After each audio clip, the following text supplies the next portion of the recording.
hood rats and head wraps. Unite. Yes. Welcome. Yes. Happy to be back. Happy Pride. We are in Pride Month. Happy Pride. Queers. Yes. Happy Pride. We are here. We are queer and we are not going anywhere. Yes, that's right. Shout out to my community. Yes. The LGBTQIA plus. The LGBTQs. Is that what we call them? Yes, LGBTQs. Yes. Yes. Shout out to us. Particularly those of the African diaspora. Yes, particularly. And queer people. Particularly. If you didn't know, now you know. Now you know. Straight up. If you didn't know, don't go. If you look, this whole episode, we're going to be talking about gentrification, so the whole episode could be, if you don't know, you can't go. Even if you do know, you may not need to go. You may not need to go. This is self-funded podcast. We are not under any sort of label. We are independent podcasters. Yes. So we love your support. Thank you to everybody that has sent a Venmo or a Cash App our way. Yes. You have no idea how much that makes a difference in being able to execute this. And shout out to our patrons on Patreon, which is another way that you can support continually. So if you would like to support this Black-owned listener, support it. Mm-hmm. Black, queer, and trans. Black, queer, and trans owned. Black, transgender, and queer owned. Non-binary owned. Black, young. You feel queer, what I'm saying? Young. Mid-30s. Early mid. Mid-20s. Early mid. Owned. Podcast. 8 years in running. Okay, this year. Independent. Hallelujah. Hallelujah. INDEP. Okay. If you know what that means. Even though one of the people singing on that is trans. Oh, golly. Fuck Lil Boosie. I don't like that nigga. But we'll talk. Maybe we'll get into that. Masculinity episode. Either way, before we give away what we're talking about, I will have a description of how you can become a patron if you would like to support the podcast that way. If you would not like to support the podcast in that way, you can also do so via PayPal, Venmo, and Cash App. I'll have the links to those in the description of this episode. Also, if you like, I don't have it right now. Everything is high. The rent high. Everything Tariffs is high. Tariffs. The gas is high. Rent is high. Everything is high. You feel what I'm saying? But if shit is too high and you ain't got it right now, you feel me? Yes. If you in between, just like I be, like, subscribe, share, comment. Run it up. Share it with somebody. Share it with your friends. Share it with your family members. Share it with your neighbor, a stranger on the streets. I don't listen to this podcast called Hood Rat to Hair Rat. If you popping at somebody for pride, you feel me, you macking on them, you trying to feel me, see what's up, and you like them, you think they're cute. So, you know, I've been listening to that podcast. Yes. That's a great little intro into having a conversation with somebody who you would like to possibly get with. Whatever the case may be. Use us for your macking. Yes. Anyway. Welcome. Thank you. Thank you for supporting. We will continue. Y'all have to give us a little bit of credit. We done been on point with the cadence. We done been giving y'all at least one or two. Actually. And we're on YouTube. Follow us on YouTube. Some people don't know. You can watch. So if you want to watch us live and in color, you can watch us. Yes. We put the videos up when we release. Yes. The cadence has been okay. No, the cadence been cracking. This month. We promised 2 episodes. Okay. Lord willing, the creek don't rise. Okay. We gonna have 2 episodes for y'all in June. All right. Okay. Hold me to it. And then I think we're taking a break in July or no? I don't know. I can't look. It's also, too far in the future. Look, like I said, Lord willing. You know what I'm saying? Well, Inshallah. You understand. Mm-hmm. So. Let's get into it. Yes. This is Erica. I'm Ebony. How you doing? How you doing? Y'all, we ain't gonna do no long song and dance. It's a bit of a lengthier episode. Yes, we just gonna get right into it. Yes, my voice is also slightly raspy because it was my birthday. It's Gemini season.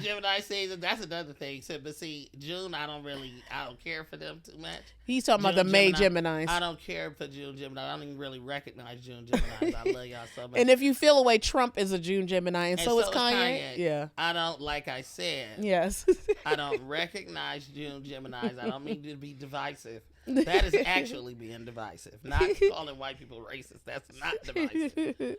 May 22nd. I start us off the first day. Mm-hmm. You feel me? I wish Malcolm X, he would have been born a couple days later. Yes. But he's a Gemini as well. Happy heavenly. He's a Taurus. Yes. But yes, my voice is raspy because I've been partying, I've been hanging out, and I've been living life and trying to. He's been really going before I kick to town. And get the hell up out of here. If it's one thing about a Gemini, they are gonna party. Yeah. They're gonna party you into the ground. Yeah. And that is what Ebony tried to do at his tender age of 35. Yes. Yes. I'll just tell you that we went out, or actually Ebony went out. We all went out. We all went out, but you were out. I left at 8:30. That's not going out. Yeah, Erica. I tried to bring East to hang out at the bar, but it was too many people. It was too much. East was like, get me out of here immediately. Yeah. So I go home. Ebony doesn't get home until 2. And this is the thing about having a kid. Coming home at 2 is early. Mm-hmm. Having a kid and trying to party, because even if you don't drink, right? If you just go to bed at 2, fear is going to set in, because what time is this child about to wake up? Yeah. Are you getting 3 hours of sleep? Are you getting 4 hours of sleep? Could you get maybe 6 hours of sleep if they wake up at 8? But let's see. You just never know. So East, I was watching East and essentially our nephew, Ife Tayo, who many of you have seen before. And Ife Tayo went to sleep, no problem. Ife Tayo's almost 6. He's like, I'm out. I'm tired. 11 o'clock. East, on the other hand, overstimulated, wants to run, wants to jump, is having a full-on tantrum at 11 o'clock and then completely passes out. So I'm like, okay, 11 o'clock is a late bedtime for East, so he's likely going to wake up at like 8. Yes. These 2 children woke up at 6 in the morning. It was hard. If you needed birth control, let that story be your birth control. Because, oh my God, I mean, it's so painful. And it's not like, I don't know what I imagined that kids would do when they wake up, but I imagine they're like sweet and they want to cuddle and watch a little show maybe. No, they're ready to go. They want to eat. They want to go outside. They want to play. They want to move around. They want Miss Rachel. Like, They want. It's normal. It's 12 in the afternoon for them. It means nothing. All they want to do, all I'm hearing is mommy, daddy. Sorry, cough. Beyblade X, Beyblade X. What is that? People with toddlers and the not even toddlers. I guess they're kids. It's just a new game, but it makes so much noise. It's a spin. Remember when we was young and we would go to the dollar store? Them spinning tops, the plastic ones that none of us really wanted. Is it like what they play with at Hanukkah? Like the spin? The dreidel. Dreidel. Yeah, that's what it looks like. It looks modeled after that. Yes. I think the spinning top came from that, if I'm being honest. Yeah, it's just like an old school toy, but now they're putting it inside to look like Safeway when you go and get the cookies. Yes. And the sandwiches. They're saying that's platter. The stadium. It's called the stadium, but it's literally a plastic catering container. And Ife is just walking around with this thing room to room. And it's big. It's like it's big of sandwiches. Yes. Like they would carry sandwiches. So, yeah. We had a time, but we are, if you hear it in our voice, it's because we're tired. We're tired. And I guess on the subject of kids and Miss Rachel is getting getting a lot of criticism because she is talking about Palestine. And one thing, she's talking about Palestine. And I've just had thoughts. We love Miss Rachel. We are a home that supports Miss Rachel. Even Miss Rachel was getting critique about having a trans cast member. What's Jules? Was their name? Jules is their name. We stand, obviously, right? And now Miss Rachel is talking a lot about, obviously, the children who are impacted in Palestine. And why I pause a minute is because I feel like, one, a lot of people will talk about women and children in Palestine as if it's too risky to talk about potentially cis men or folks that are presumed or gendered as men. It's like you can't just talk about all Palestinians. You have to talk about the children, right? Even the way that Miss Rachel frames it is that you should care about children. You should care that children live. You shouldn't be a supporter of harm to children. But it's like, this is not just about children. Like, I understand that this is about overall, there's families, parents, loved ones who are mourning children. There's children who are mourning their parents, right? Yes. Parents, people that are childless, that are never able to have kids, that are unable to. So I feel like the framing is safe. Yeah. And then also what why I bring this up. And again, I have to say, we are supporters of Miss Rachel. I stand 10 toes behind. No, I do have to say that because people in this day and age of lack of critical thinking, if you don't make it clear that you support someone and you support that the work that they're doing, people are like, oh, you hating on Miss Rachel. Oh, I need us to continue to have critical, analysis, awareness around the situation. I'll make it clear we support Miss Rachel, and Miss Rachel is benefiting a great deal from radical thought, from people like Mahmoud Khalil, who is still behind bars, who cannot be with his child, who he was denied access to see his newborn baby, right? Benefiting from people who have lost their lives advocating for a free Palestine, benefiting from the people who have lost opportunities advocating for a free Palestine. We don't get CNN interviews where we get to talk about why we're doing that work. We get shunned, right? You know what I mean? Like, we get doxxed, right? We have received death threats for talking about Palestine. We have considerably lost a great deal of followers and support. So while, again, I love Miss Rachel, I think that there needs to be more credit where credit is due to radical thought. And I think I get concerned because Miss Rachel gets put on a pedestal while everyone else who created the pathway for Miss Rachel to get there is discarded. Well, created the pathway for Miss Rachel to be on CNN and have immunity from the type of harm that people get, especially Palestinian people. Yes. When they, or Palestinian American or other Arab folks, when they publicly speak about Palestine. Yes. So,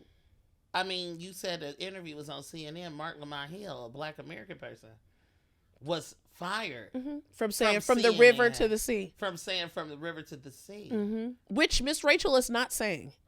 She's saying protect the children, which is her brand. Saying free Palestine either. She's not saying free Palestine. That's a very, we correct us if we're wrong, but I haven't seen free Palestine. She's saying protect the children, which is her brand. But she's, to your point, this is not about brands. Yeah. 14,000 people, many of the 14,000 plus, many of them children stand to starve because Netanyahu has closed the borders intentionally as an act of genocide. He has closed off the borders to deny aid in order to starve out. It's not, there's just a famine happening. Yep. Trump is now using newly the word Palestinian. First, he wasn't, if you listen to Trump often. Oh, he hasn't been saying it. He hasn't, but he recently said it. Why? Oh, he said, we need to help the Palestinian people. They're going to be starving. It's called, you are starving them to death. The United States is sending weaponry, arms, artillery, munitions in order to aid Netanyahu, aid the Israeli government, or the fake Israeli government, I will say the apartheid regime in occupied Palestine. That's another thing about language. That's why it's not that we splitting hairs around Miss Rachel and the things that she's saying, but it's important what you said, Erica, about this jargon, this language around women and children. That is a common tactic inside of belligerence, which is essentially just another word for war. That is a common tactic. Some people are civilians. You don't want to target civilians. These people are women and children, so they're a protected class. But everybody else who don't fit under that umbrella will not be treated like civilians. They are not, and by civilian, people that can't get killed. It's debatable if they should have lived or died. Yes. That is what that means, literally. So when you hear people say women and children, you heard it during the Biden administration with Afghanistan. You saw that. Yes. Right? Yes. That was their premise on why they needed to bring democracy to the region. Yes. Women and children. Women are being harmed. Women is being harmed here. Who's invading us? Okay. You know what I'm saying? Like, yes. So that is you clocked it. That's the thing that bothers me, but it provides immunity for her. Whereas Mark Lamont Hill, he didn't have such immunity. CNN is immunity and protection. So it's essentially not legitimating Miss Rachel, but it's giving her such a wide platform. And it's CNN saying, this is a palpable message that we can endorse, but this is about as far as we can go and are willing to go around our coverage or our critique of Israel. Yeah. And we're not going to really outright call it a critique of Israel, even though you're supposed to be a journalistic, fact-finding publication. Allegedly. Okay. So that's my thing, and I do agree with you. I think that I just don't like this whole we got to keep preambling our statements, but I do understand in the age of the internet, nobody is really... Everybody, we all dysregulated. We all got a lot going on, and I think nobody is really able to understand that critique is support. Correct. I'm supporting Miss Rachel, but we got to also understand Miss Rachel is a rich white lady. Even my child watching Miss Rachel, I'm giving money to Miss Rachel. I'm endorsing and supporting Miss Rachel. She's a great person, I'm sure, but I don't know that. She, for all intents and purposes, she could probably just be like the average quasi-semi-progressive neoliberal white person who, to your point, you're going to use radical language or use the opportunities that people have died in order to give you and funnel them to your capitalistic venture so you can reach a wide audience or a wider audience and cast a wider net of people who would want you to be supportive of Palestine. And that's the thing, is that you're able to... What are YouTube's politics about Palestine? Netflix. She's on Netflix now. We know Netflix. Already know Netflix. We know. So it's like there's no pressure, and that's the thing, that we know of that. But what was your conversation, Miss Rachel? If you said I'm taking my show that is already intensely popular off. I got almost 1 billion views. She got multiple over 1 billion views. I ain't gonna lie. I have in the back of my mind, I don't want East to watch Miss Rachel often, because not necessarily because she's white, but again, it's just hard. This is actually, I want you to say what you're saying. I want you to say, it may not be fully thought out. I mean, that there is a lot of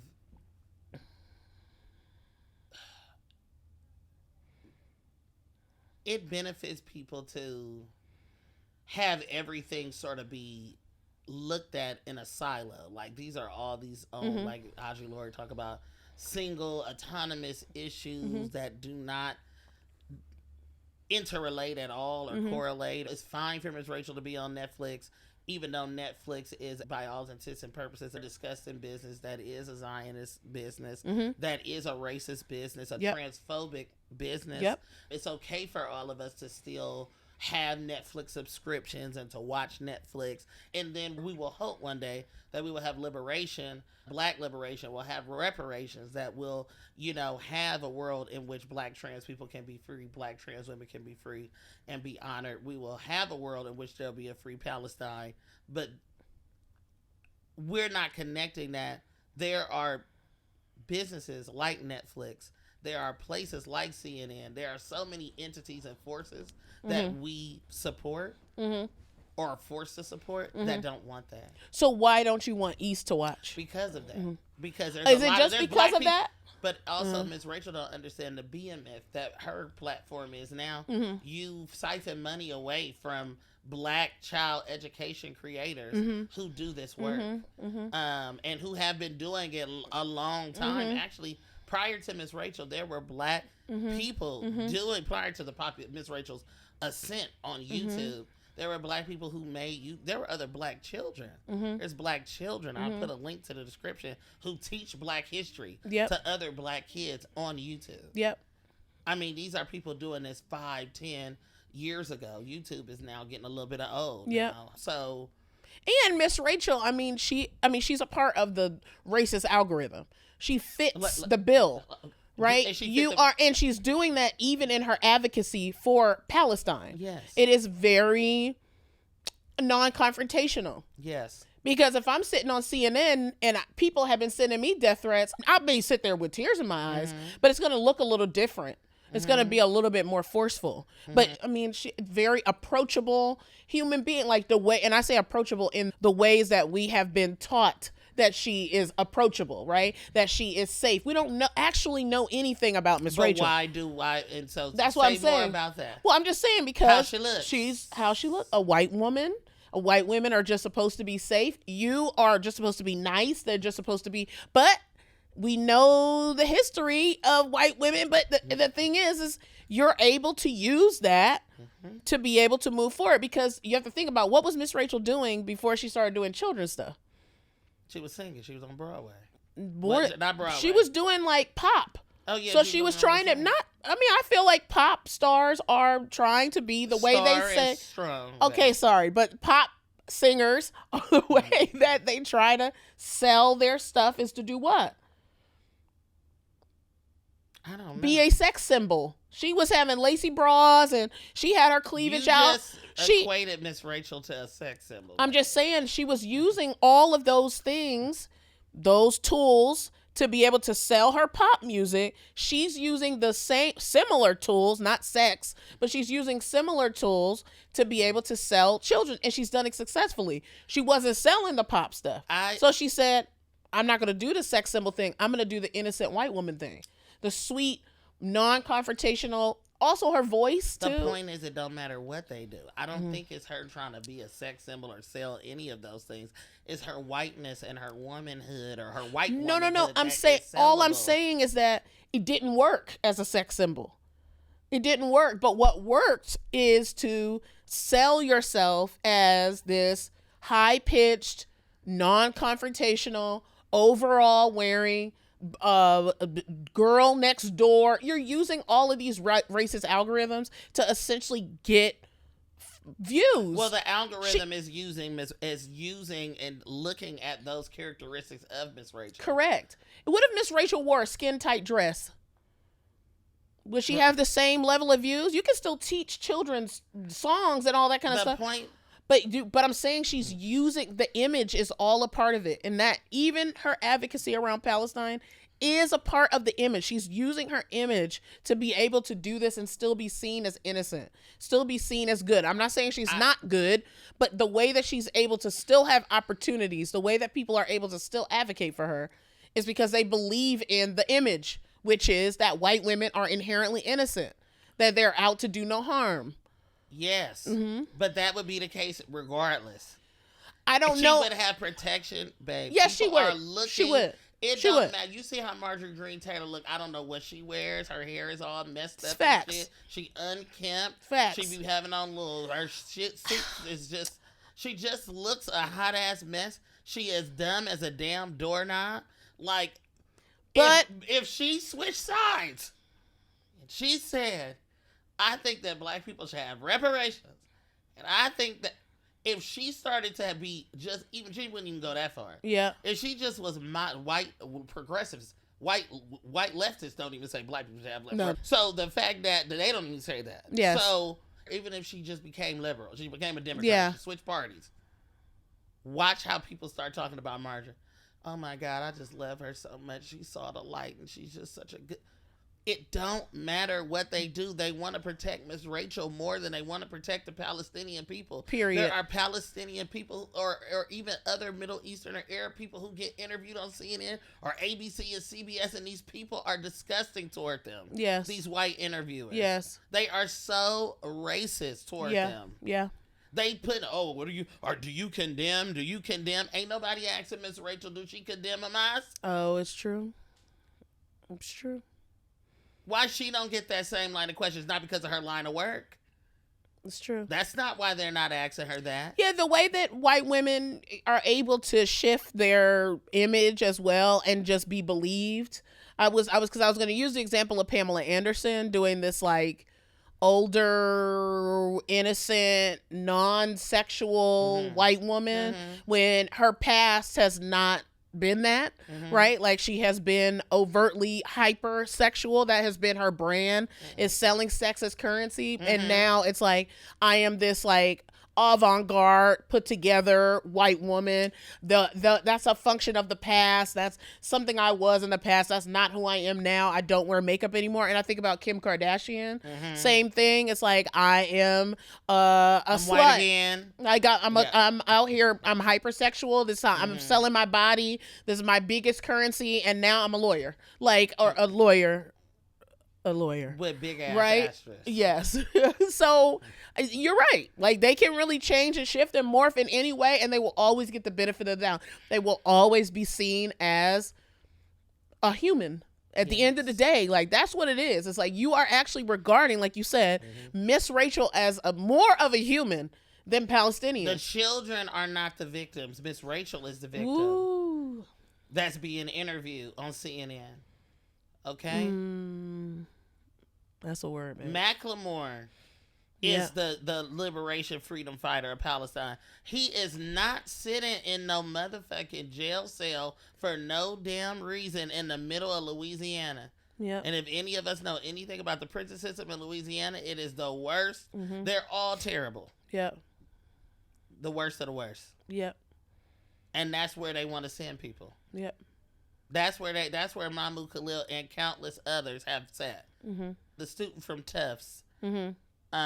She's out now. She's out yet, but you sending her for no. All she did was write an article. She had critique. Probably had a lot of preamble in it. I didn't read it, but hey, this is clearly a critique of the Israeli government. Yeah, you anti-Semitic, huh? Yeah. People all no, day long. No CNN interview in that way, where she gets to talk about her work or a job offer. Right. This is we have to understand that there is something going on. It's always something going on. Yeah. But there is a particular way that white people are behaving. Yeah. And also a particular way that white people are being complicit. Yeah. That I'm like, I wish I could go back in time to see how slavery was, just to see their attitudes and behaviors. The ones that, I didn't necessarily own slaves, but I own a textile mill in Boston that uses cotton that was picked by black people, by enslaved labor. But I'm not like that. I actually thought about I actually was thinking about it differently, because if you think about after Separate but Equal was passed, they were more violent than it was more lynchings than there had ever been in the past, right? The violence increased, right? So I think we just had the anniversary of George Floyd's death, and if it's been 5 years, right?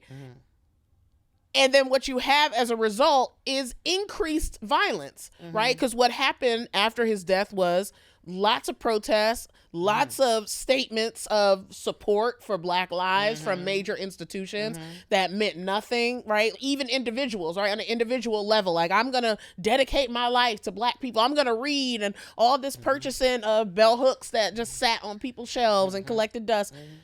To now, what you see is the fallout of that, because it actually had no basis. It was all done in guilt. Like, I try to think about it in a different way. If you do something in terms of because you feel bad for doing it, it's not actually something that you really want to do. Something basic. Like, I'll put it like this. If I go out to dinner and I'm not hungry, but I don't want to be rude and not eat anything, and I eat anyway, I have done it based on guilt. And now I'm pissed. Because now I'm out $50. Now I'm out $50 and my stomach hurts. Yeah. It's not, you didn't actually do it a good faith. You didn't actually do it because you wanted the world to change. You just wanted to look good. It's the point that you're making about Miss Rachel. The focus is, this is an opportunity for white people to look good. White people don't like to look bad. Trump makes them look bad. They don't mind Trump. They just don't want to look bad. They don't mind a Trump-like figure. Sorry, you don't like this point, but they don't mind a Democrat that acts like Trump. They don't mind that. They just want the image to look good, because all they care about is how things look. So it doesn't look good. I'll give Miss Rachel this, and this could be my own indoctrination from having white women teach for aMerIKA teachers. So maybe I am ingratiated to white women in this way. I also used to get on Erica nerves with this, because I would say we pay too much. Because there was a time, even before 2020, where I just felt like there was a lot of work around motherfucking talking about white feminists, with the women's march. It was shit. big. And people, just coming for the white women, like, and the Karens. It's like, there's no name for Karen. Yeah, you had a lot of sympathy for them. I ain't had no sympathy. Now, that's a damn lie. You sat up here and lied to me. But there was, what I think about that, ain't no name what is it, Brad now? But it didn't hit like Karen did. No, it didn't hit like Karen. So I'm like that, but I do understand the gender nature of it, where there's an assumption that white cis men are just bad, because obviously the history, empirical data, fact, most serial killers, most highest number of domestic terrorists, etc. But with white women, it's like, oh, they might be good because they're on the basis of their marginalized gender identity. They're good people. So Erica had to help me understand, like, this is why they need to be called out, in, around, up, and down. My whole thing is that I will give Miss Rachel this, and maybe this is, I'm not protecting her or nothing like that.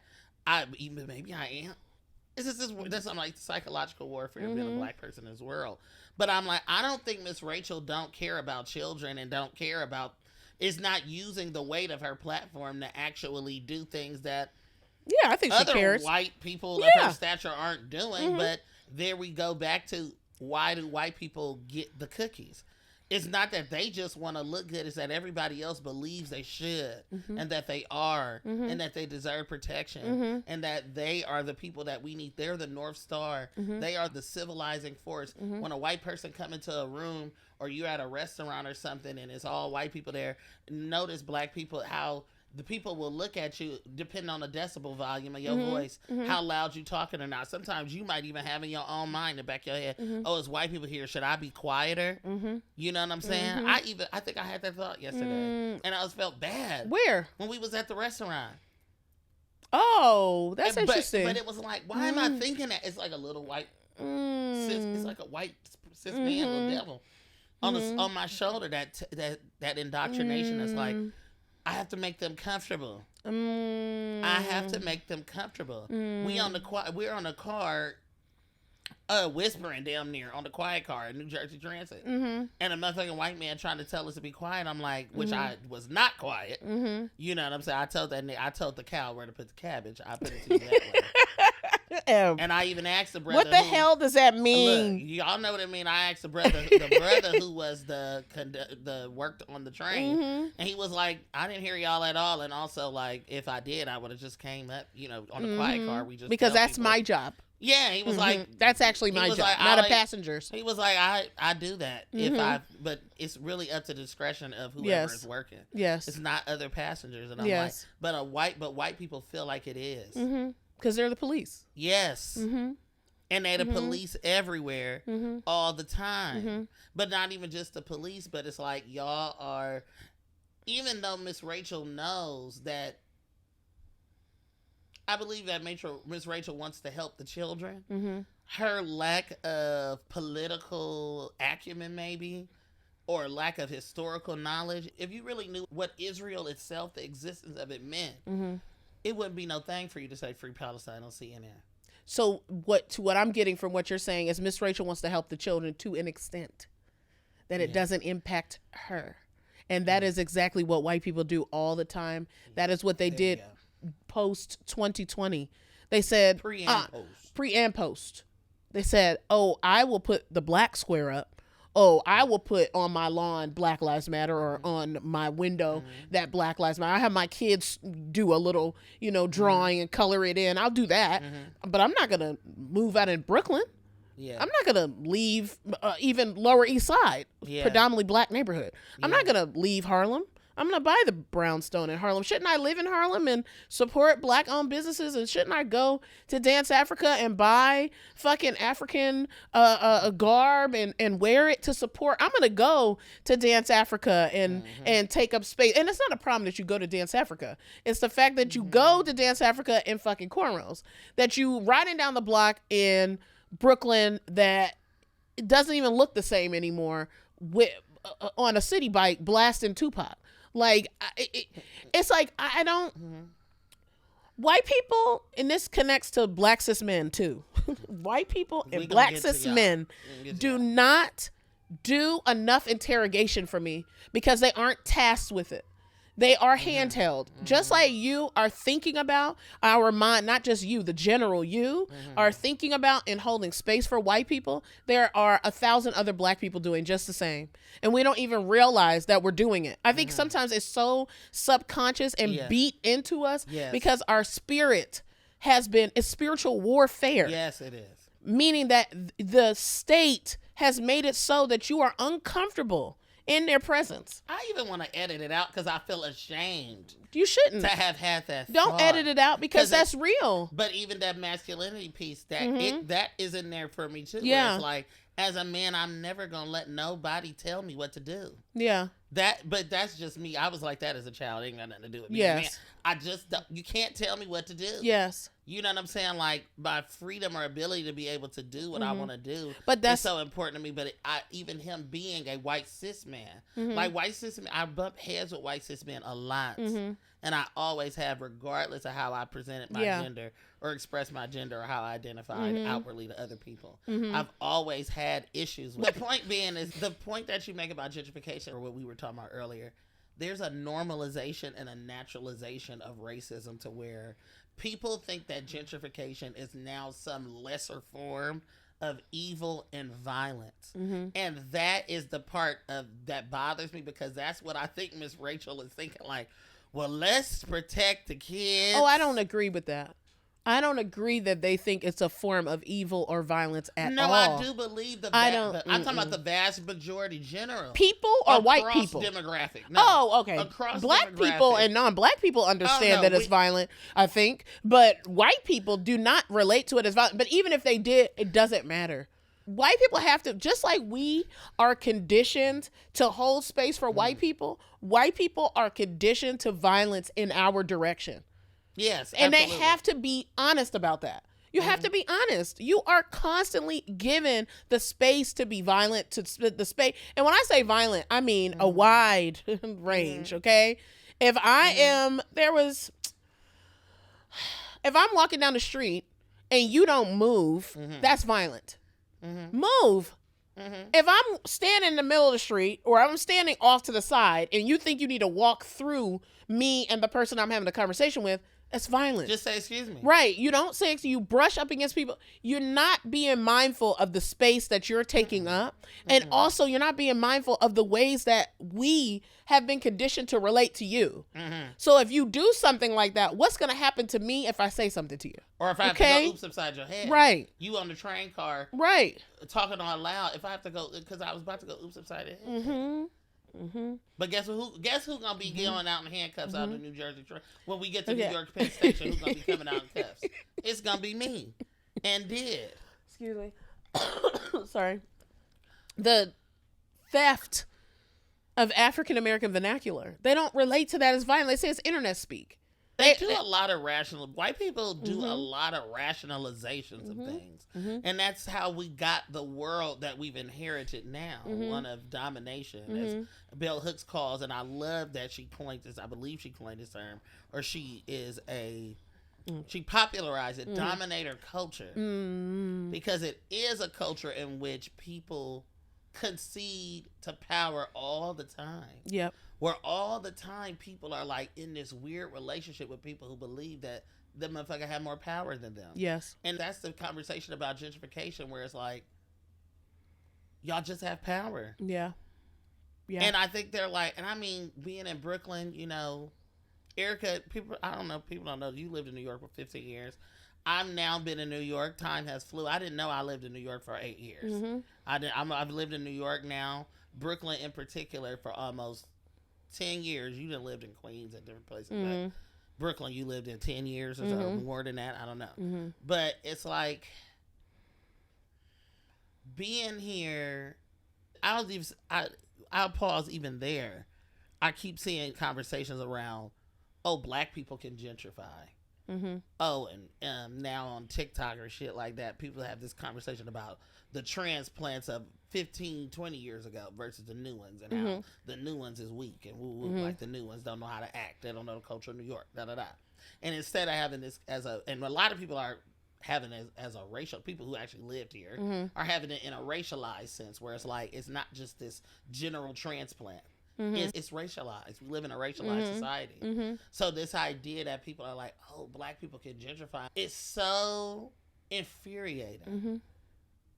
Because while y'all are over here debating around whether black people can gentrify, I'm not saying it's not a class conversation necessarily. Yeah, I think we have, But does that class conversation come from? Who owns the means of production? Mm-hmm.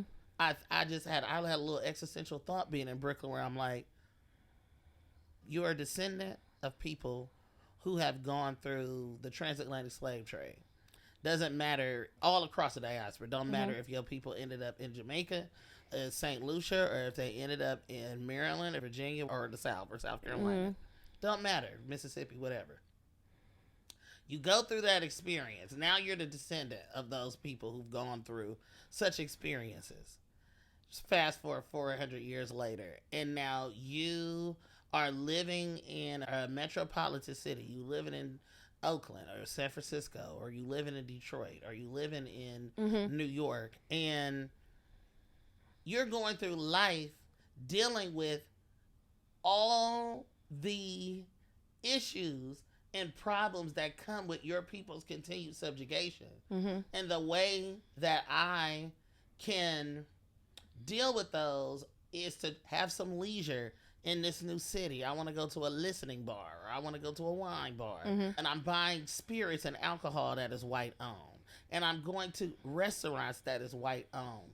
And the only way that these white owned things exist in previously and historically black communities is because of the thing that my ancestors went through, the people that I'm descended from. But now my only option is to go, or I want to start my own for people to come to and commune and gather and resist or whatever it is. But then now I'm getting noise complaints and ordinances. And now my business is at the mercy of the new white people or the white people who've descended upon here for many years or wherever the fuck they came from.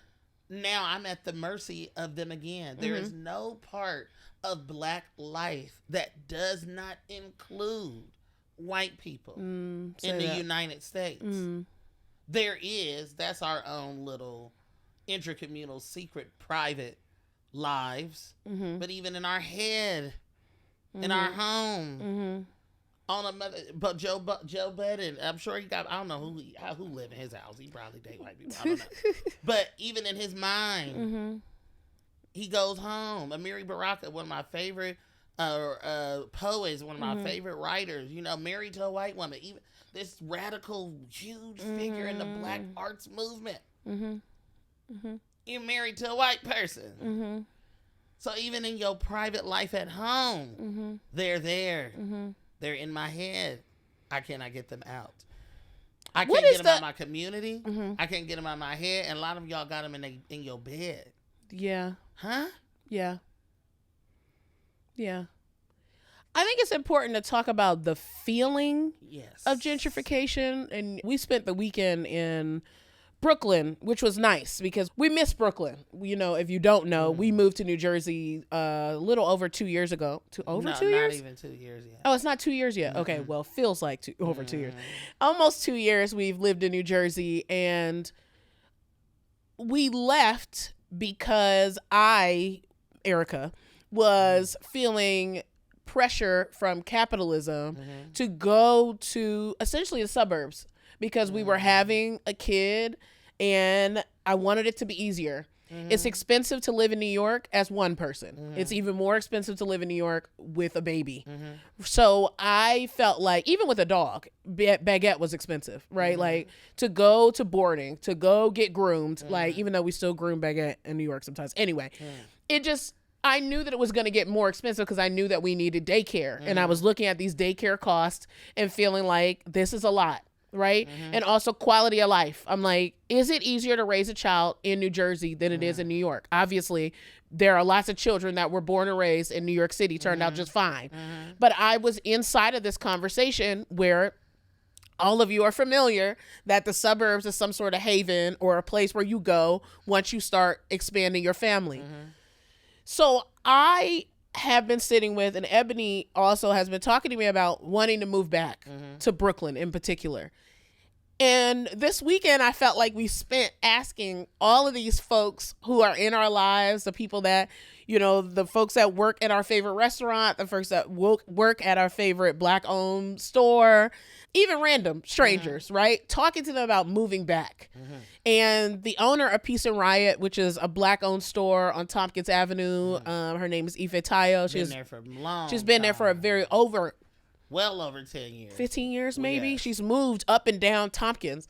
And I said to her, I said, you know, we want to move. And she just smiled. And she just kind of tilted her head and was like, back to what? Because she knew that I was going to say, I think I said we want to come back.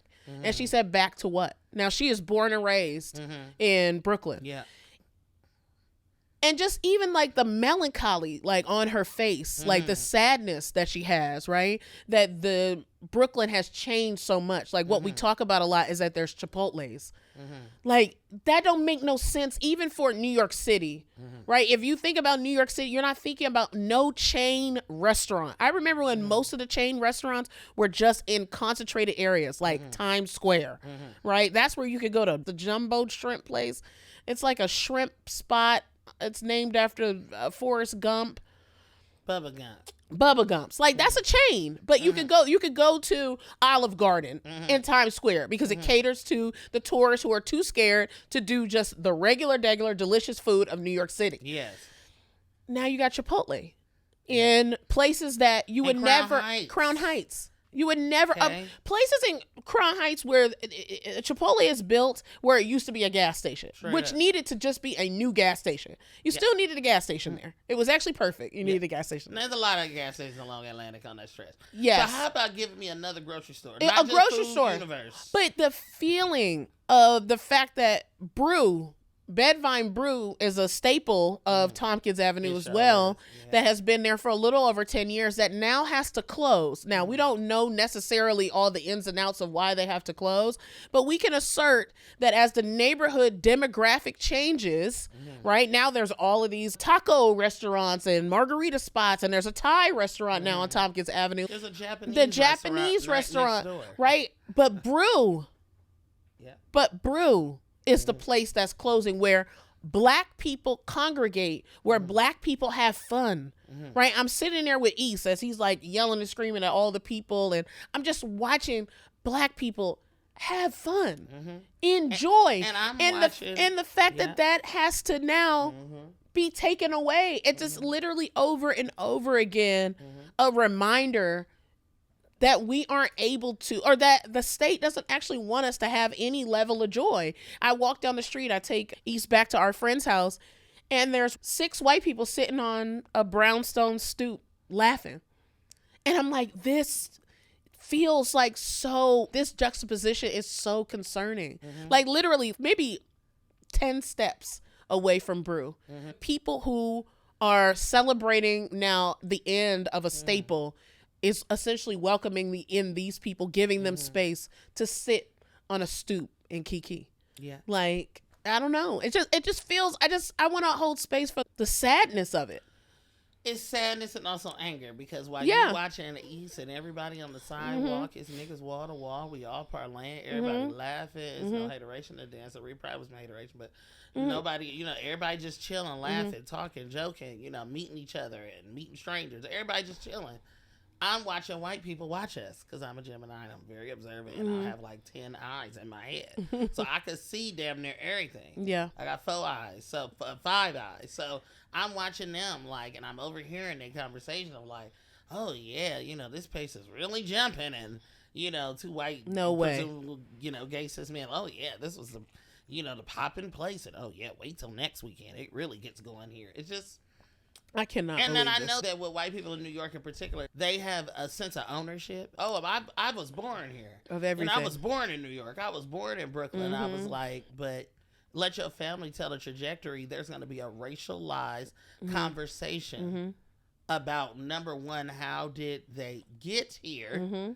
And 2, who was here when they came? And what was the racial dynamics? And were you really hanging out on Tompkins Avenue? Because I doubt it. No, you wasn't. I doubt it. Was y'all in down the street from the Marcy Projects? I doubt it. Was they in Sheepshead Bay, maybe Bay Ridge? Right. All of that? Right. We know. But we know some with white flight. We know how a lot of Black people from Harlem being pushed out of Harlem. Yes. There was whole Black communities in the early 19th century. Seneca Village is Central Park. Yes. literally Yes. being put. That was a unincorporated black community being pushed out. Lots of black people now having to move in the early 19th century to Brooklyn because they're being pushed out of Harlem and Manhattan. Manhattan has a huge black history. Yes. Is what people don't know. It's not just Harlem Or Brooklyn. or Bed-Stuy. Brooklyn. Black people were all over in the 1800s, even earlier than that, the 1700s, in New York. Yep.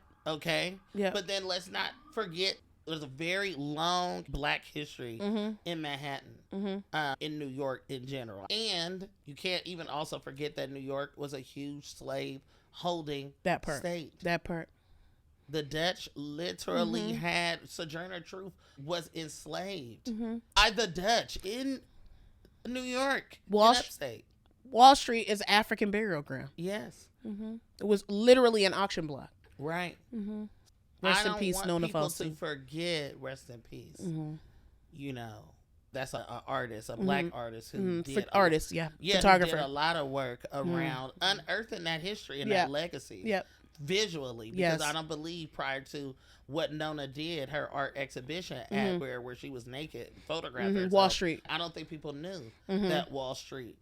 I don't think people knew. Not to that level. No. So she, of course, historian. The other brother, Kamal, Yes, who did a lot of work around Wall Street, the slavehold legacy, and all the different relics of slavery that still exist.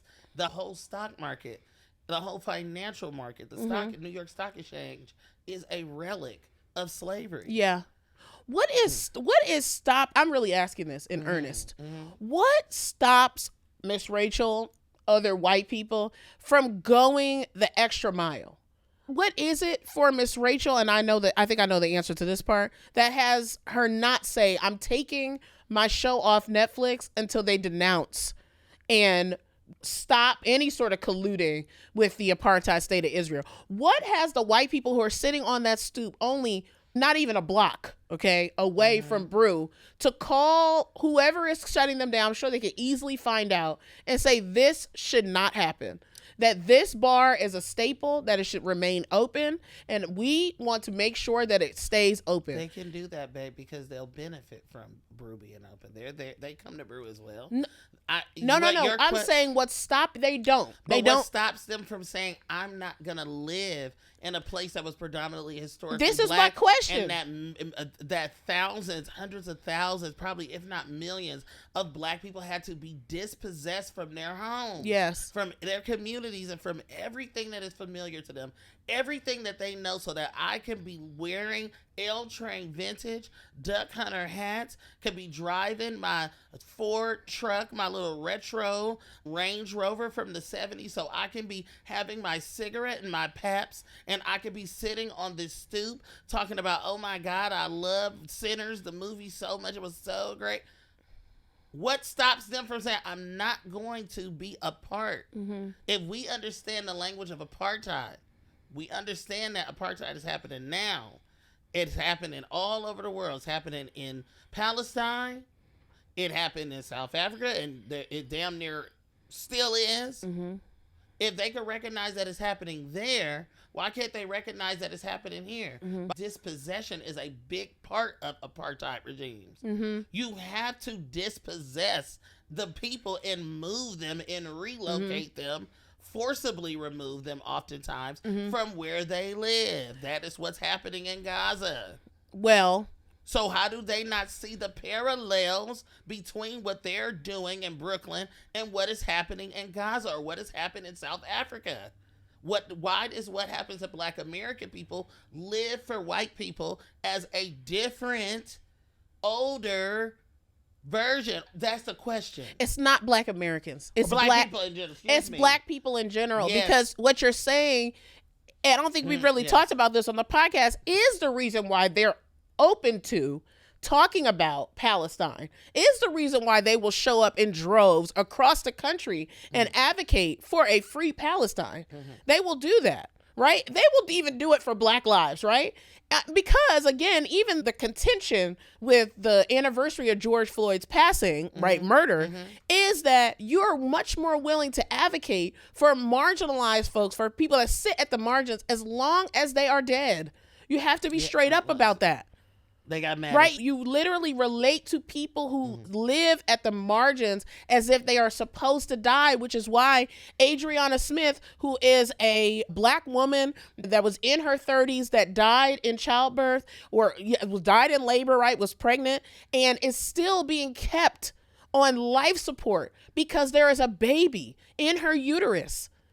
That is happening in Georgia right now.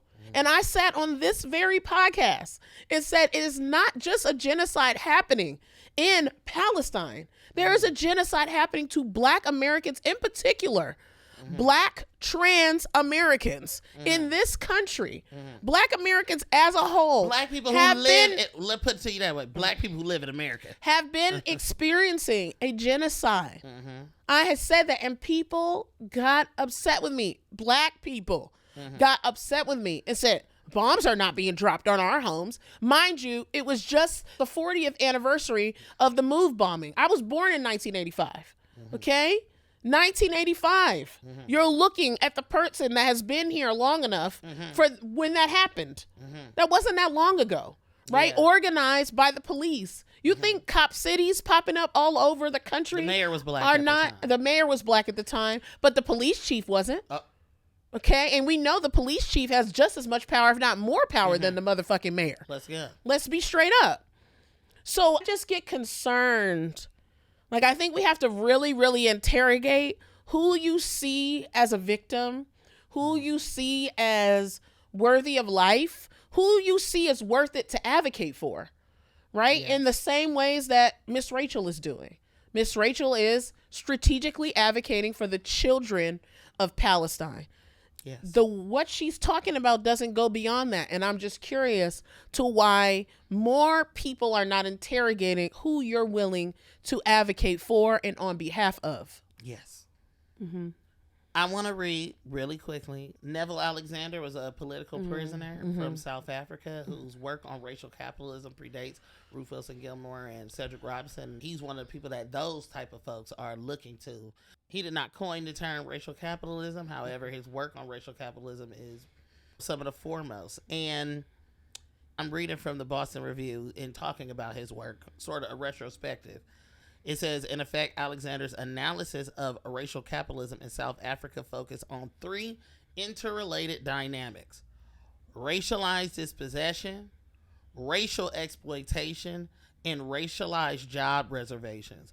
Racialized dispossession refers to the conquest of land by white settlers, not black South African gentrifiers, not Tanzanian gentrifiers, or Sudanese or Nigerian or Ghanaian settlers to South Africa. Dispossession, conquest of land by white settlers, the forced displacement of Africans, and ongoing state laws that prevented Africans from owning or buying land in 87% of South Africa. What do that sound like? I have to ask all the white people in Brooklyn. I'm at Bedvine, a white lady coming up to her white friend who's being weird and voyeuristic, how they do at the club when all black people are in all black spaces. You always find a white person looking at us for some reason. I know the reason. She comes up to him. She's talking about, yo, what up, fam? No. Just like that. No. Then he it's loud in there, so he didn't really hear what she said. He said something to her. She didn't hear him, and she said, "Say what?" No. I don't make this stuff up. Okay. Oh my God. Is the dispossessing and the stopping us from being proprietors of land and owning things? Is it also that you could just say what in 2025? Is it also that you could just be some caricature of a Notorious B.I.G. song of what a black cis man is in your head, so that a white person could be a caricature of that? Like, what is this all for? We can't just think that this is all for the aesthetic of Brooklyn. It's not. Or you the don't care. aesthetic of Oakland. And or that's Detroit. the thing. And that's the thing too, between someone that is a black transplant that wants to move to a black community. We want to move there because we want to contribute to the black part of the community. White people move to these things because it is now considered cool, right? And they want to remove all the blackness. Whenever white people started moving in droves to Washington, D.C., the first thing they did was complain about go-go music and how loud it was and how they didn't want to hear it and how they were stopping it. They don't actually care about black culture at all. I ain't ever heard of not one single solitary black transplant complaining about noise. Did a black Not one. Do black transplants own Corcoran? Okay. Do you walk down the street? Yes. You see when you know you're in trouble in a black neighborhood of Corcoran come around. Okay. You know what I'm saying? Okay. Because they only go to particular places. Right, and your house that your granny used to live in is fucking on Corcoran right now for $3 million. So, regardless, I think people have such a knee-jerk conditioning to punish black American people, and that's how you get this narrative of black gentrifiers. Because my thing is, where as a people who are involuntary migrants to this country, where should I go? I saw somebody online say that black people are gentrifying Baltimore.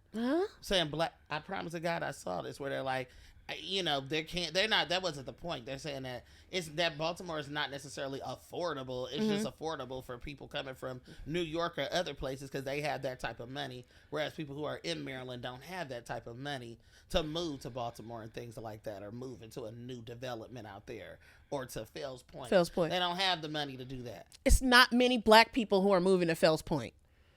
Okay? The people that are moving to Fells Point are the same people who have been gentrifying Fells Point, making the cost go up. It is not the presence of a black person that brings noise complaints, that increases property value. Yeah.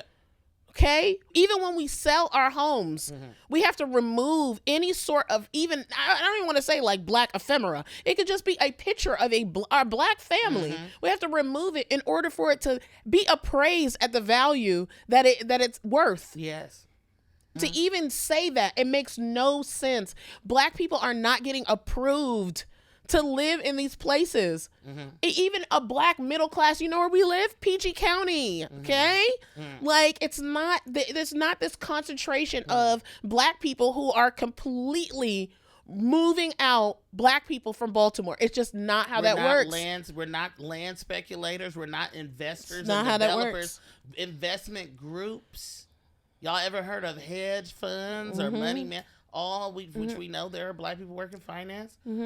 But the hedge fund, the big ones, JP Morgan Chase, the people who are the heads and the vice presidents and presidents of those, they don't be looking like us. You need to talk about these industries, like the hotel industry. Yeah. That big ass hotel that just opened up in Fells Point. What is it called? Starts with a P? I forgot that. Whatever they have. Either way. You want to talk about a single individual, black individuals. You don't want to talk about multi-million-dollar hotels moving into a place. What do you think that's going to bring? If the rooms cost $200 to $500 a night, what do you think that's going to bring? The black gentrification conversation, AMERIKA, y'all are it's you. It's that. It's the say white that. Man. Say that. On my shoulder at the restaurant. Say that. Monitoring my volume. Yeah. Because I'm in a place where there are mostly white people. Say that. And I'm with black people. It is. You are much more comfortable talking about black people and correcting and policing black people than you are white people. And that you need to interrogate. The question that you asked about white people, why do you want to move to these places where predominantly black? Is it to be like, what's up, fam? Or say what and all kind of stuff, or to wear Air Forces, or to take pictures in front of Biggie murals and all that kind of shit? You know what it is? It's what Toni Morrison asked, and it also brings us into the next conversation. Who are you without racism? Who are you? What do you have? Like, seriously, she's really asking that in earnest. Like, she really wants you to interrogate. Who are you? Who are white people without racism? Like, truly, what's your culture? What do you stand for? What do you create? It's no creativity. It's nothing to it.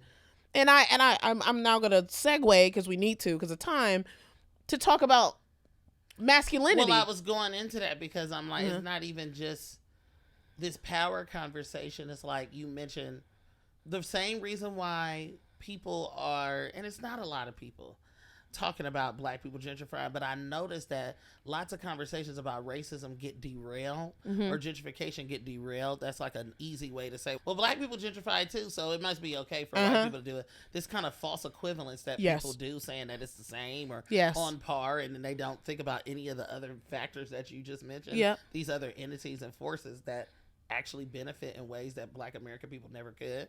Barring, notwithstanding the fact that how the hell did we get here? Where the fuck we supposed to go? And if you, I, and a whole bunch of niggas from the Tompkins, from Red Vine Bureau, who was on the sidewalk, if we descend upon Summit, New Jersey, or if we start descending upon, if black people start descending upon Iowa, what's gonna happen? What they gonna say? What's gonna happen? So is it if you okay motherfuckers and normal? Come to Montclair, New Jersey, and if we which is used to be predominantly black, what you think is gonna happen? But even the black people who is from Iowa, that might have a farm. You know what I'm saying? Like, that might have a farm. You have to sit with that. That might have a farm. And I don't know who owns predominant land in the United States. Look it up. Look up the number. And look up that's your homework. Look up the number. Okay, we're segueing now. We're segueing. The same reason why we have that black gentrification conversation is sort of the same, or this idea of who you're going to be. I think it's the same thing that happens to black cishet men. This idea of like, I have to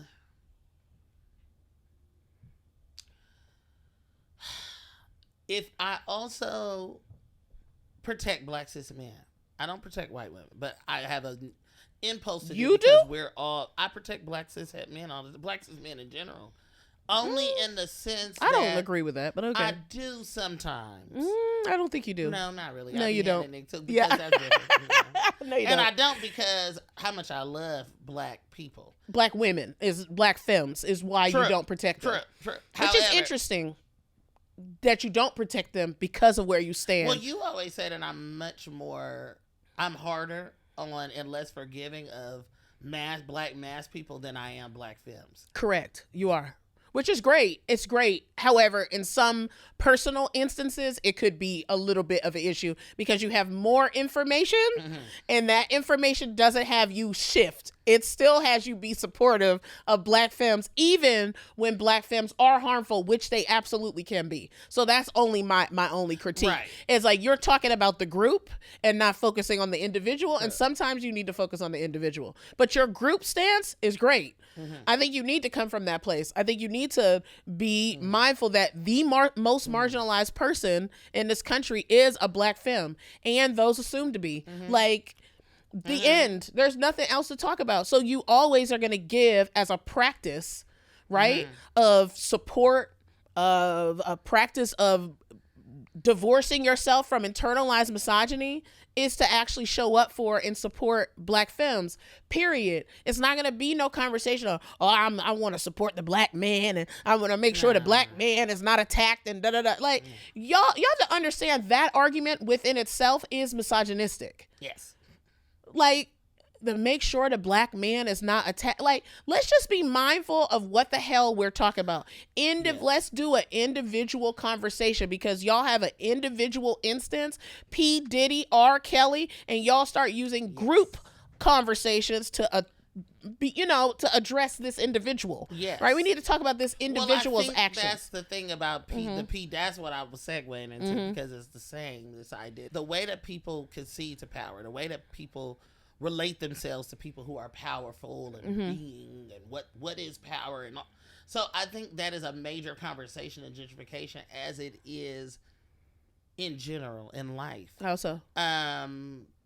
With the P. Diddy, I read something a long time ago that said his major influence is P.T. Barnum. And P.T. Barnum is the person the circus? Who created the human zoos Jesus. and the circuses. And he said he was the ultimate showman.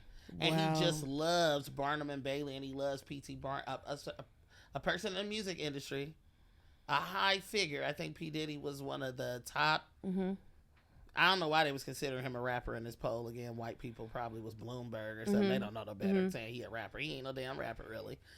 He rap occasionally, but he was like worth $800 million if like as of 2 years ago or something. Yeah.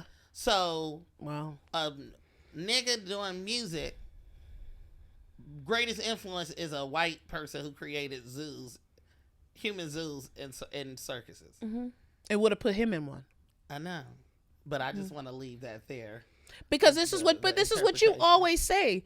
Sorry. This is what you always say, and it bears repeating. And I'm going to take this moment to interview Ebony just a little bit as the resident man on the podcast. Right. But I think what Ebony does, which is what I think a lot of queer and trans people do actually, is that we interrogate the paradigms of gender and sexuality that have been laid in front of us.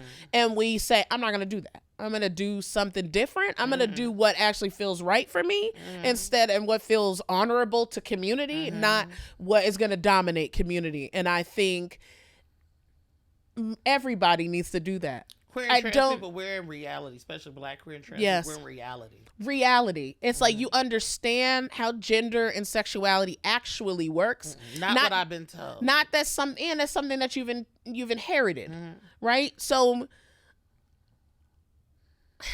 my question to you, because what you say all the time is that, and so does Bell Hooks, is that Black men just want to be like white men.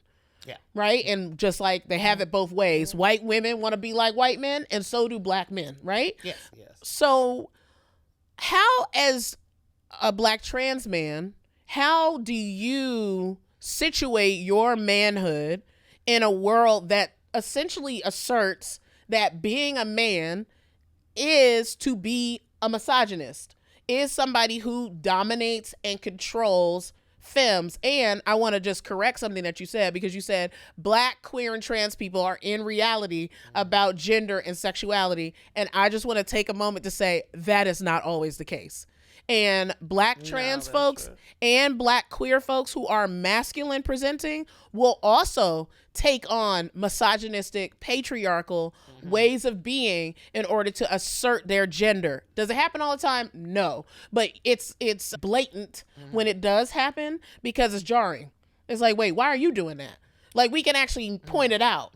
But for some reason, for cis het people, it's very hard for them to understand that you are trying to be something that literally was never ever created for you. We talk about this a lot with cis women, I guess. I feel like I talk about this with cis people, period. But maybe men don't think about that, or they're tuning out. Being cisgender was not created for you, especially a Black person. It literally was created for white people to situate themselves to do more subjugation of everybody else who was not white, right? It's to make themselves something, right? They're trying to assert that they are something, and also to create inside of capitalism. Also create a division of labor. That's why I said capitalism. If women are doing these tasks, then men can continue to dominate in these ways, because the women take care of the children, the men go to work, and I can do that. And history does that. That's the way that it's naturally supposed to be. So they naturalize it, just like we were talking about with gentrification. Right. It's natural to do this. It's not actually natural to be a misogynist. No. So how do you separate yourself from that when there is so much influence, so much pressure to do that? That is the model.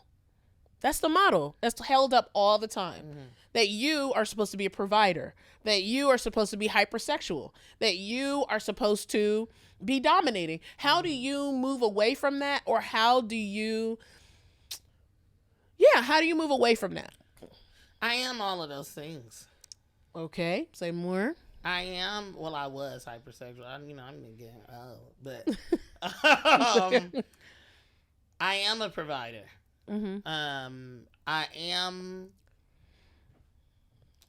I'm aggressive.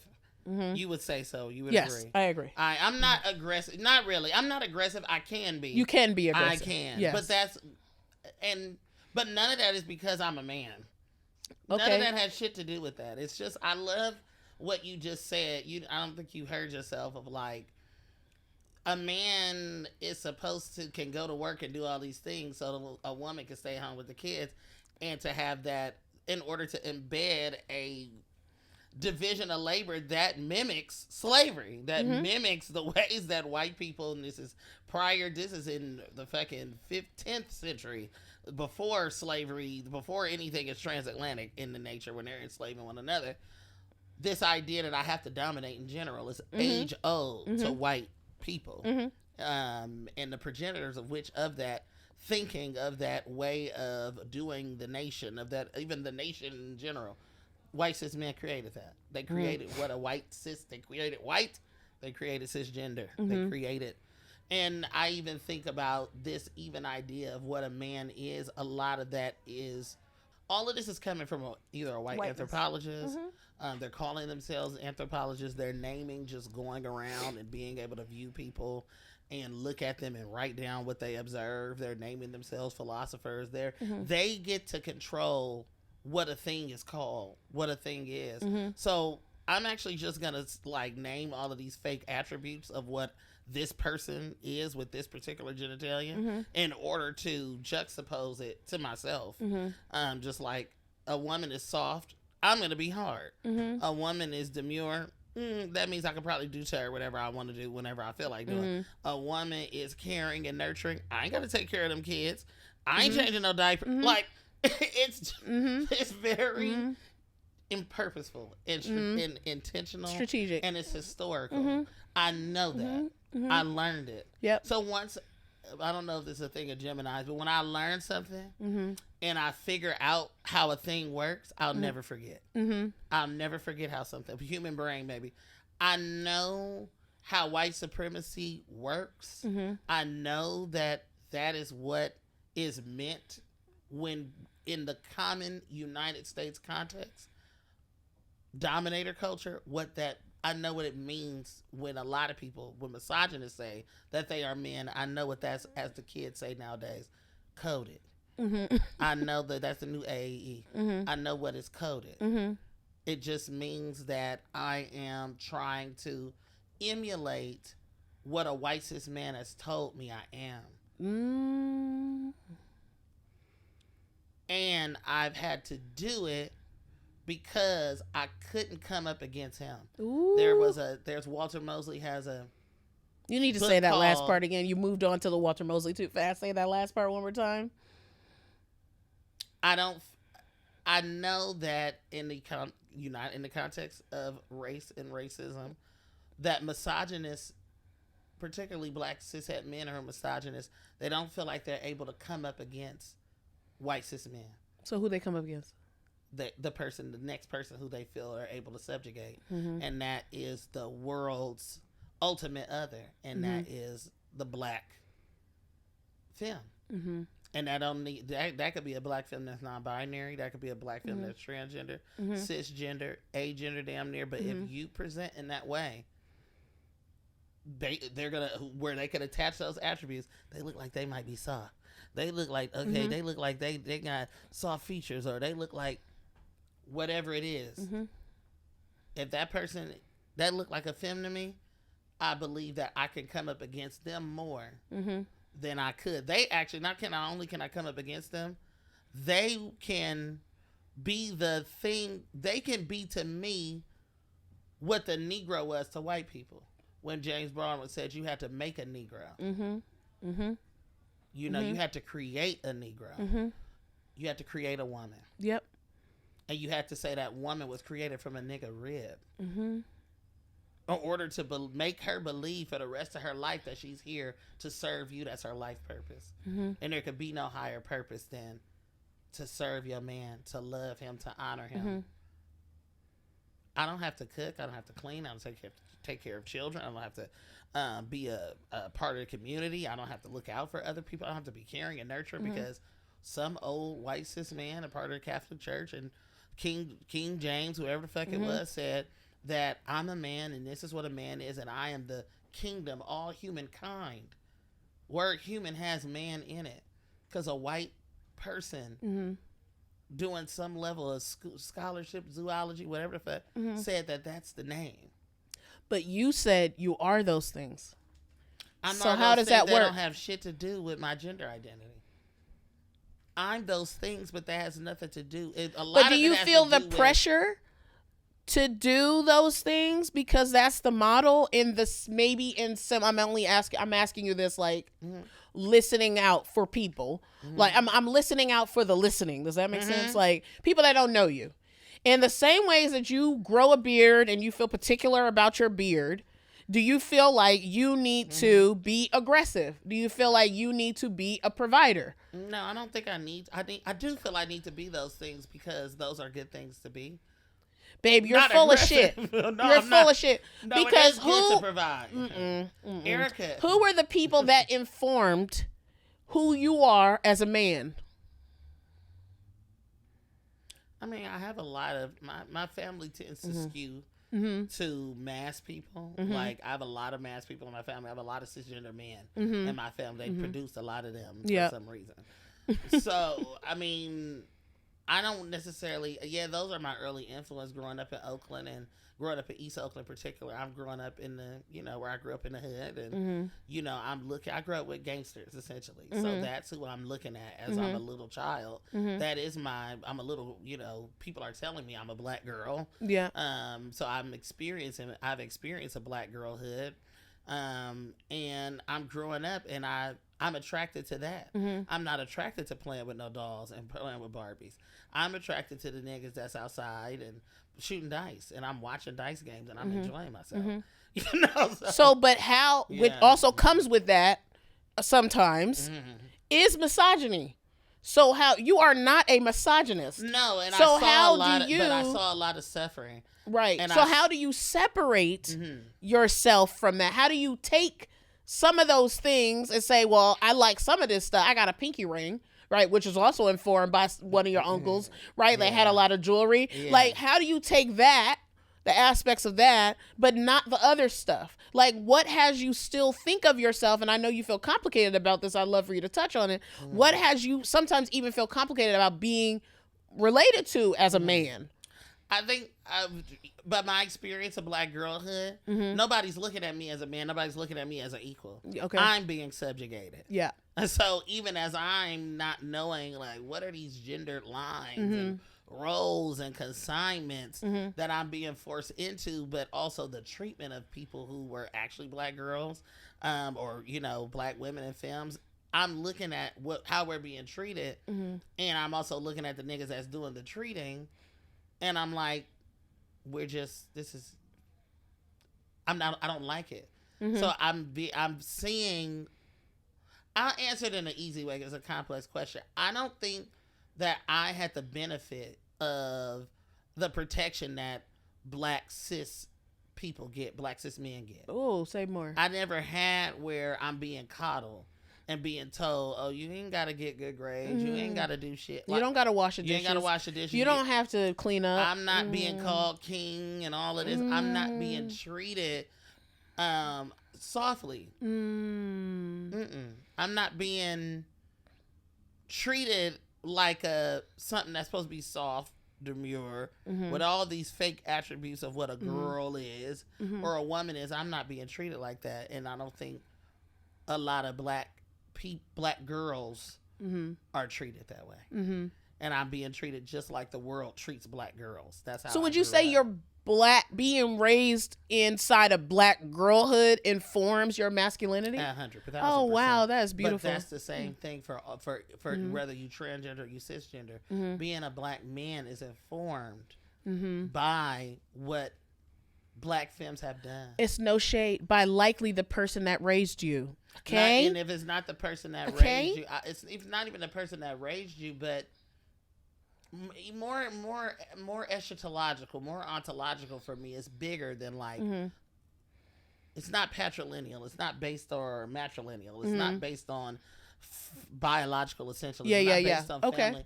It's based on what black femmes have had to do for the black community, but the manner in which white cis men during slavery, there was no like, because you're women and children, you're not gonna be on the field doing manual labor in the hot heat or the cold of the negative degree winter. You're black. You're gonna get your ass out. It was that treatment that it's all a fallacy because it can fall away anytime the person created says that it doesn't apply. I'm gonna whip you a little gentler because you're a woman and you're no. I'm not gonna lynch you. Like, no, come on. It happened to women. Lynchings happen to black women and children as well. Going back full circles to that conversation. So what are your further insights on what I think is I guess too many podcast mics, I guess, with black cis men? It's like it's hard. It's like the Joe Buddens of the world are like on the precipice of interrogation, maybe, but they're unwilling to do it because if you actually interrogate, just like the conversation I had about Miss Rachel, if you actually interrogate and you have some critical awareness about who you are, or who you might be, or who you thought you were, then that means you're not it. It doesn't mean, it means your money is going to be fucked up. And these black cishet men like Joe Budden, they're all in pocket with whites. That's who run them. That's their bosses. That's who they pander to. You don't see them criticize white people on Joe Budden's podcast, do you? No, they're fighting. They're fighting to affirm them. You don't see DJ Academics doing that, do you? You don't see him talking about white people often, criticizing them and talking about their BBLs and all this. You don't see that. He want to talk. Even Charlemagne. Charlemagne and them want to go toe to toe with the City Girls and Little Kim and up femmes, black femmes. Wow. They don't talk about white women. They may talk about other niggas, but guess who DJ Academics revere and love? Sexual, almost to a homoerotic sexual degree. I don't even want to say homoerotic because I think that can be homophobic in nature as well, but to a very obsessed degree is Drake.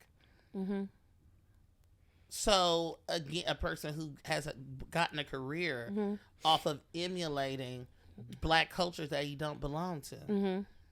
So again, these are people who are afraid of white people. I guess maybe that's the thing. I didn't grow up around many people who were afraid of white people. And I grew up around black people who were just us. I didn't see a white person probably in my life till I started school, kindergarten. You know, so I'm in Oakland, in deep East Oakland, and we are living a black life, and that's all I'm used to. But I will say, it makes me want to take back also what I said about who raised you, because so many of us were raised by single parents, right? That's the narrative, but a lot of us were raised by community, right? A community of black femmes in a lot of cases. And your gender doesn't remove the opportunity for you to be a misogynist, right? The black femmes can be misogynist, right? And are. So, as a person who comes from a misogynistic family in lots of ways, to a person that also comes from a family that's misogynistic in many ways, how do you not become that? How do you notice that and not take it on? And not in a historical talking about back to slavery. How, Ebony? It's back. No. How do you, though?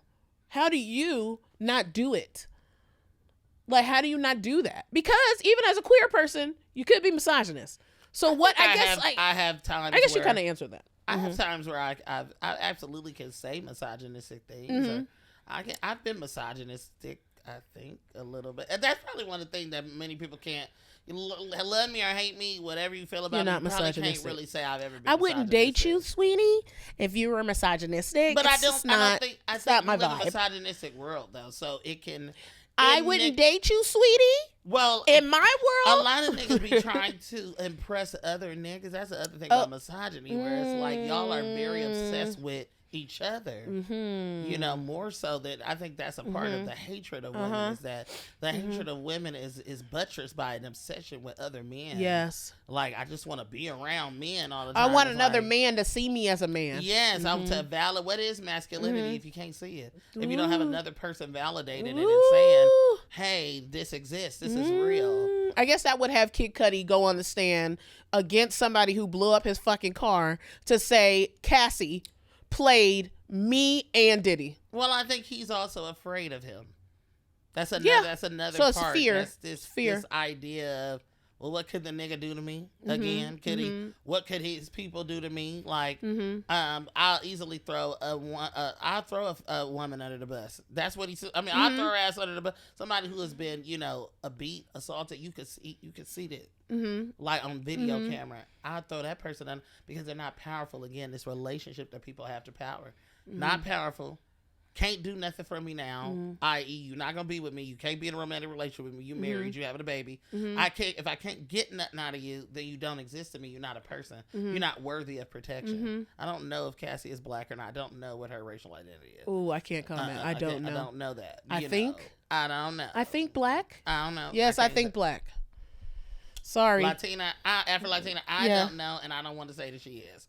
But at the end of the day, it's like, she not white. Other niggas, the podcast contingent of the fake, crusty, dusty ass, musty ass manosphere, and also the bros of white cis men who buy my music, who also are emulating the P Diddy's and emulating me, Kid Cudi, alienate them or Cassie. Yeah. Oh. I'm gonna probably alienate Cassie because I'm on my bag. That's a good point. I want to go to Rolling Loud. Ooh. I want to be the headliner again at some random ass white person's festival. That run the shadowy figures that we don't see. So how is it that?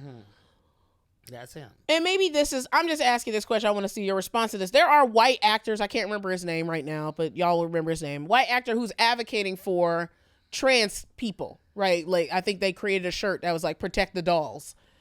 Why is it that a large contingent, first of all, black cis men in a great deal percentage murder black trans women on a regular basis? Why is it that black cis men feel like they can't advocate for trans women in the same? I'm not saying that black cis men don't. I'm not saying that they do, but a large percentage of y'all do not. You're talking about black cis het men. Black cis het men do not. Even black gay men do not. So what is it? You don't see it, and that's the problem. Is that people don't. The thing is, when white people come around, the cameras come out. This again, we talked about it with Miss Rachel. It's not that Miss Rachel is trying to just be a good person or look good or anything. Everybody else believes they are.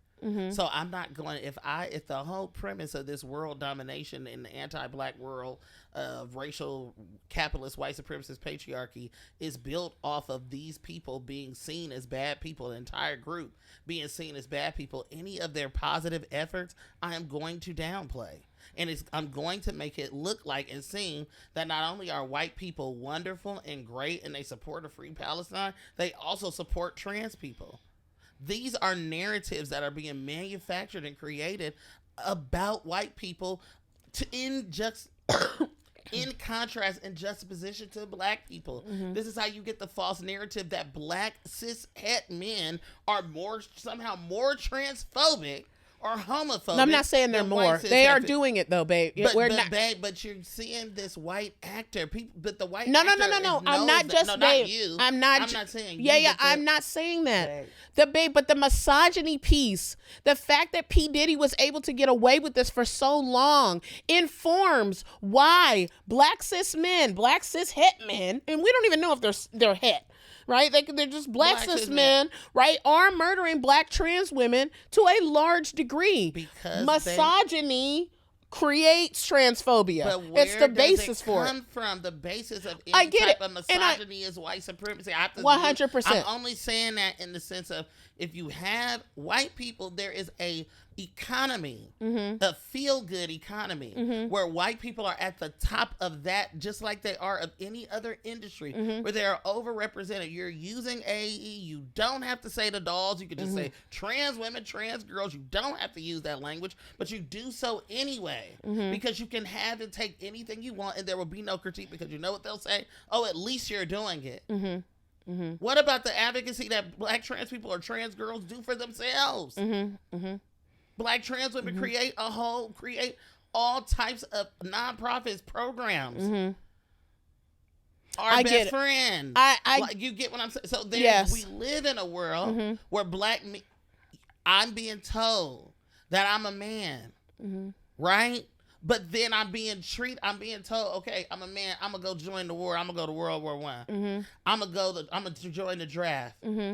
I'm being told I'm a man. I should fight for my country. But then when I get back from the motherfucker, I'm being treated like a child. Like I'm not even actually not a child, not a human being. But I did war. I killed people. I got shot, or I did some other shit. I was brave. I was courageous. I was everything a man is supposed to be. It's still not and then when I came back, so that's why black cis men, I think, oftentimes hold strong to it, because your personhood is being challenged all the time. All I have is being a man.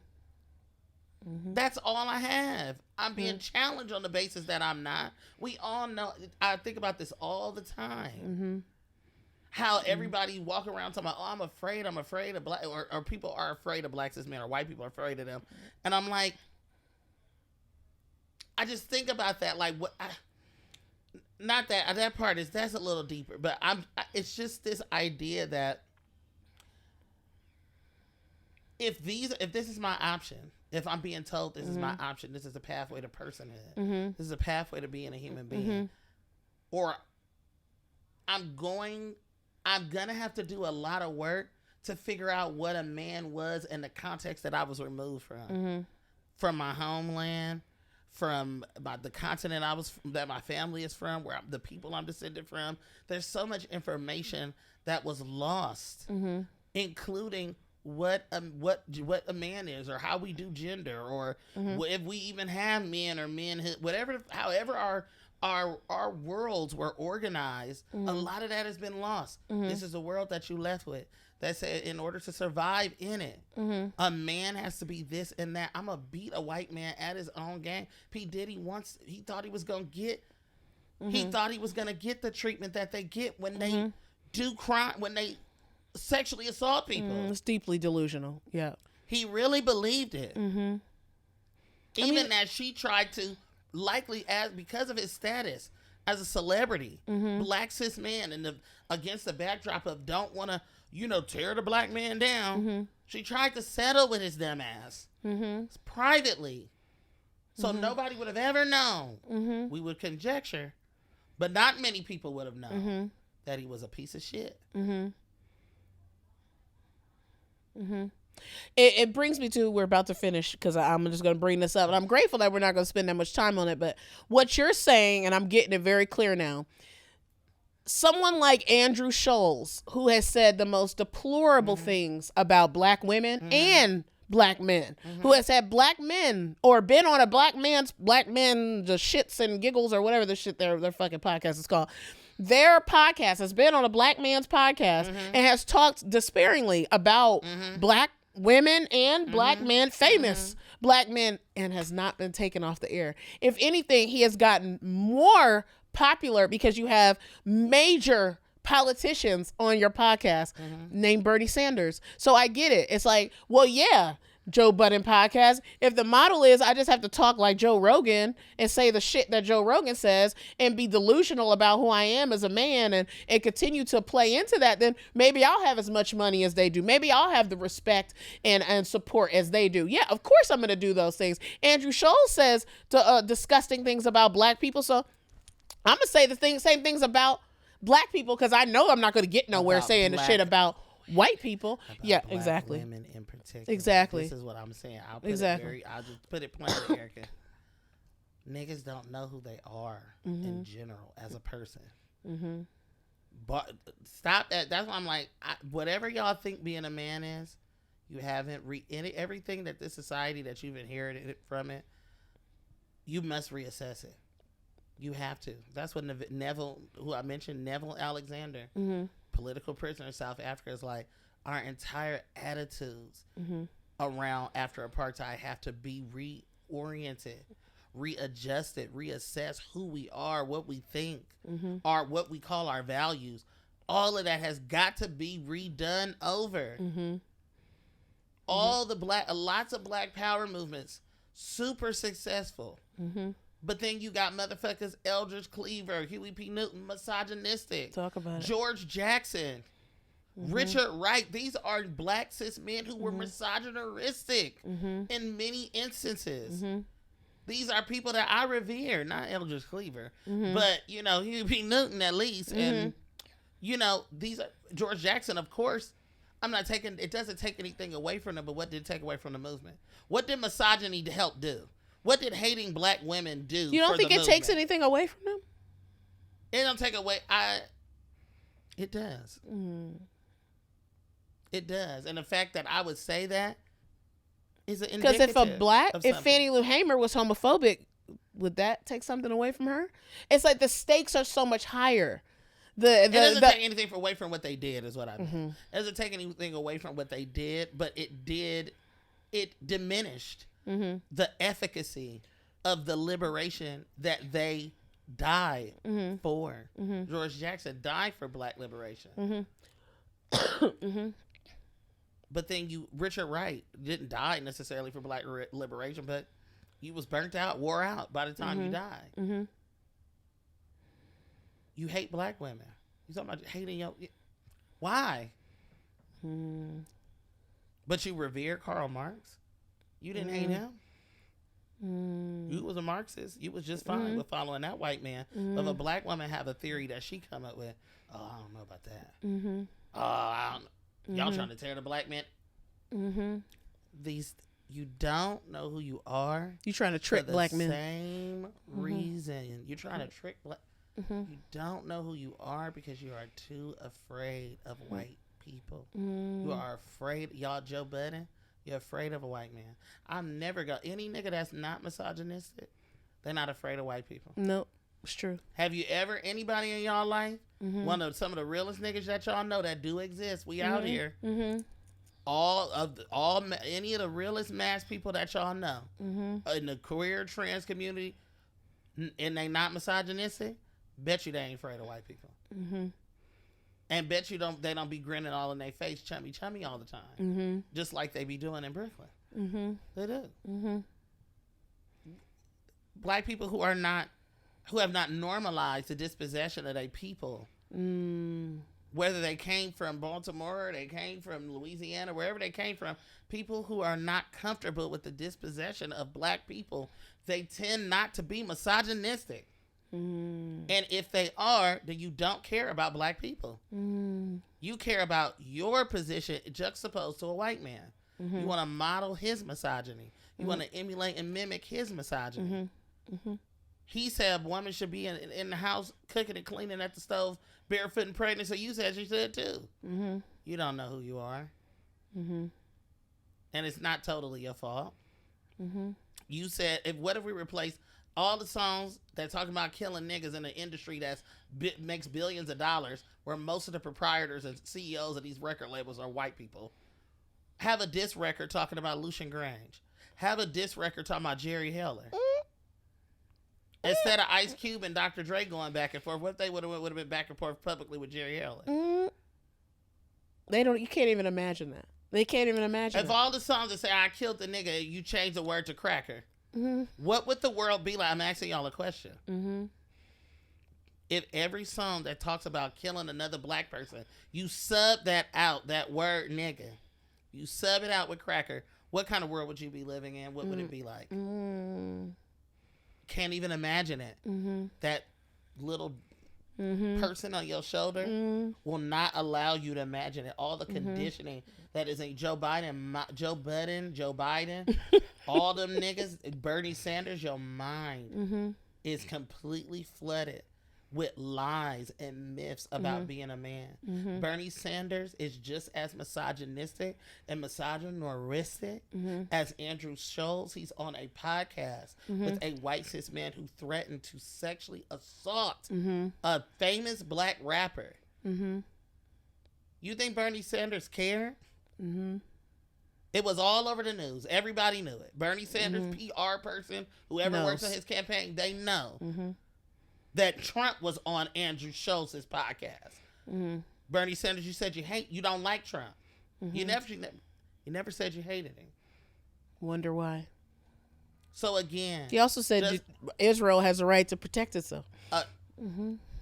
what's the relationship between being a Zionist and misogyny? There's a relationship there. Again, the Merrells to misogyny pipeline. Just because he wear Merrells and toe shoes and Vibrams, that don't mean you're not misogynistic. You're a misogynist and Merrells. Goodbye, It's the Merrill same sponsor. Goodbye to my sponsorship. I don't get, but that's the thing. To answer your question, I am black. First. I don't care. Whatever y'all think being a man is, I get to decide what that is. Nobody else, because I am black, and everything in my life somebody has decided what I am, who I am, where I'm going to live, what kind of job I'm going to be able to get, what kind of job my child will be able to get, what my access to clean water, my access to Make me everything cry. has been decided.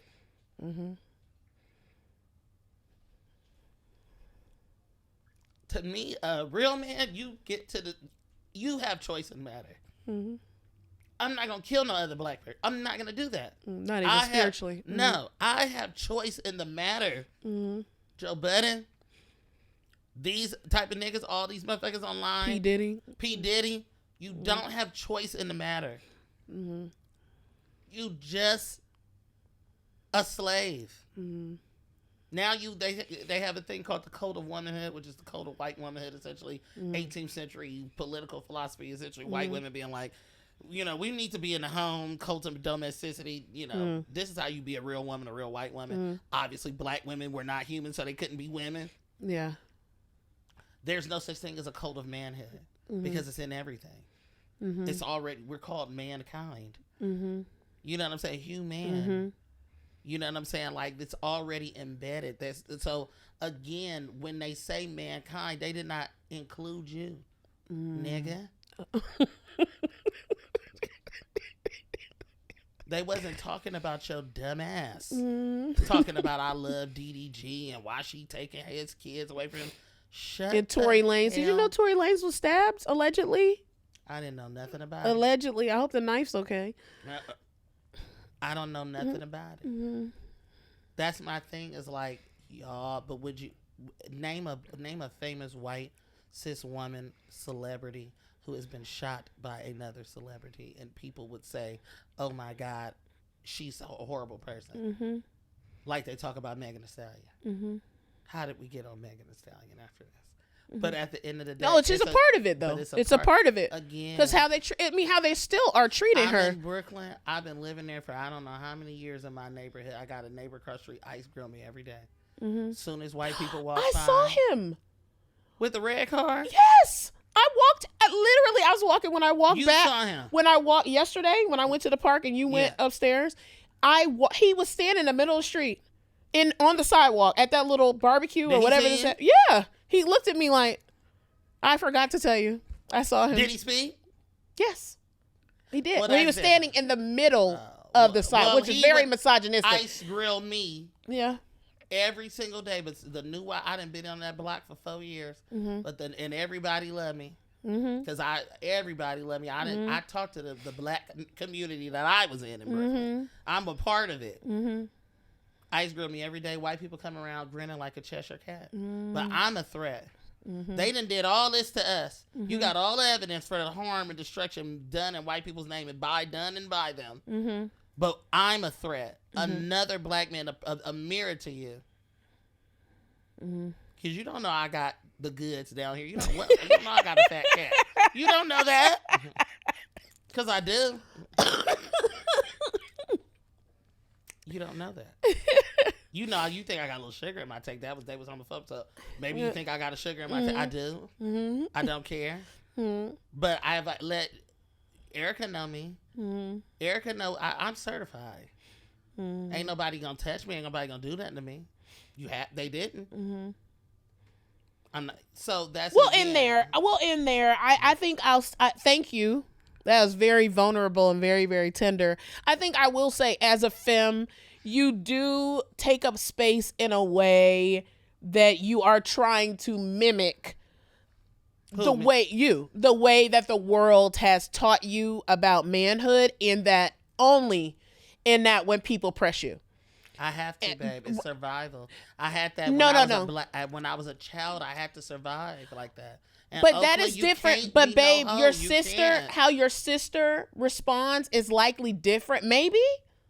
No, babe. We go hard. It's a hood. It's a hood response. It's not a gender response. Is what you're saying? No, because I got you. You gotta survive. I got you. I guess my suburban take, then it's a class conversation. Yes. Because my suburban relationship to it, I've been embedded in not embedded, I've been in bed, but I've been in community with white people a lot. So I have been indoctrinated on how to talk to them, treat them, hold space for them. I don't have that. You don't have that. So it's a class conversation, not a gender conversation. That's what you're saying. Different than you, I think, to your point, you asked me, what's your relationship with white women?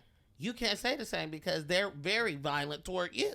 Oh, and I won't. Lots of violent experiences. And I won't hold back. No, you never have. You've never. Yeah. You've always been like clock. Yes. The point I'm making is that you don't. You have to. Hortense Pillars talks about this in Papa's, Mama's Baby, Papa's Maybe. Mm-hmm. All the different characterizations of what a black woman is. Mm-hmm. And she's doing that because she's trying to make a historical point about the sort of the way that, if you think about how the Negro was manufactured by white people in the mind, they're looking at black women to sort of as the prototype. They're piloting the Negro, the piloting what they're gonna do to the whole race onto a black woman, essentially. We have to end, but since you brought up Hortense Spiller, I'll read this one quote. It's very, very short, but I thought that it was important to what you just said. What is missing in African American cultural analysis is a concept of the one. This is from What is Missing in African American Cultural Analysis is a Concept of the One. And what she means by that, and this is from All the Things You Could Be Now If Sigmund Freud's Wife Was Your Mother, Psychoanalysis and Race. Word. What she's talking about is you are relating to yourself in terms of how whiteness has named you instead of relating to yourself as the individual that you are, right? Not just taking on all of these horrible ways to continue to dominate you that you'll never have access to. P. Diddy, DDG, Tory Lanez, so on and so forth, right? Like, who are you? You know what I mean? I'll say this last point. Babe. That's my last point. Don't want to lose it. We were talking about gentrification. The same, the reason why white people, I think about the Nation of Islam. What if the Nation of Islam, Black Panthers, the Black Liberation Front, all of these different black movements didn't have misogyny and patriarchy in them? That would make way for the ability for black people to come together and to unify. That is the continuation of misogyny is a big reason why white people are able to gentrify Brooklyn. Ooh. If black men believe that there is still some hope of complete total some hope of complete total domination on par with white men, in which they can be white men's compradors and overseers and have a protected status in that way. They feel as though if that could still happen, if they could just emulate that, i.e., even if it's in a black conservative package, if it's in a black rapper celebrity, mega celebrity package, a boom bap rapper package, a stud package, if they feel like as long as that there's a possibility that they could have all the gifts or whatever that people think capitalism gives you, the hopes, the dreams, the promises of it, as long as people think it's a little bit of glimmer of hope possibility there will be no formidable foe against gentrification. Woo! And they're doing it for they have the same thought process that white people gentrifying. White people are not walking around thinking, oh my God, who was here before? Or maybe they are thinking, but they don't care. Say, I don't care and I'm not leaving. It's the same thing with P. Diddy and DDG. Oh man, maybe I shouldn't be doing this to this person. And maybe they are hurt by what I'm doing, or maybe it's harmful, the rhetoric that I'm spewing online, in my streamer chair. Maybe it's, talking hella shit about black women and calling bitches and hoes in my records. My record's selling.